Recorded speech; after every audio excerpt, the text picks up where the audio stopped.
দলের এক এক করে 11 জন নেতাকে ঠান্ডা মাথায় খুন করা হয়েছে জুডিশিয়াল কিলিংয়ের মাধ্যমে। এটা বিচারিক হত্যাকাণ্ড। একজন যিনি বেঁচে ছিলেন এটিএম আজহারুল ইসলাম সাহেব, 5 আগস্টের পরে বর্তমানে কোনো দলের সরকার নাই, এখন একটা দল নিরপেক্ষ সরকার দেশ চালাচ্ছে। এই সময় আদালত যার ফাঁসির আদেশ দেওয়া হয়েছিল তাকে মুক্তই শুধু ঘোষণা করা হয় নাই, আদালত বলেছে তার বিরুদ্ধে যে সমস্ত সাক্ষী আনা হয়েছে একটাও বিশ্বাসযোগ্য সাক্ষী নাই। যে অভিযোগ আনা হয়েছে তার কোনো প্রমাণ দিতে সক্ষম হয় নাই রাষ্ট্রপক্ষ, সেই অবস্থায় তাকে ফাঁসি দেওয়া হয়েছিল। তাহলে বুঝুন বাকি যাদেরকে ফাঁসি দেওয়া হয়েছে অথবা জেলে রেখে যাদেরকে মৃত্যুর দিকে ঠেলে দেওয়া হয়েছে তাদের সাথে কি আচরণটা করা হয়েছে।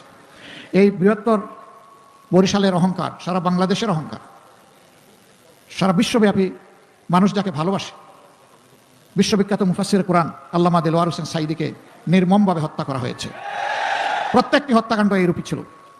আমাদের হাজার কর্মীকে আমরা হারিয়েছি, তাদেরকে বিচারের মুখোমুখি পর্যন্ত করা হয়নি। এক্সট্রা জুডিশিয়াল কিলিং, বিচার বহির্ভূতভাবে তাদেরকে হত্যা করা হয়েছে। 5000 সহকর্মী জীবনের তরে পঙ্গু হয়ে গেছে, কার 2 চোখ নাই, কার 1 চোখ নাই, কার হাত নাই, কার পাও নাই, কেউ মেরুদণ্ড আঘাত পেয়ে এখন প্যারালাইজড হয়ে বিছানায় পড়ে আছে।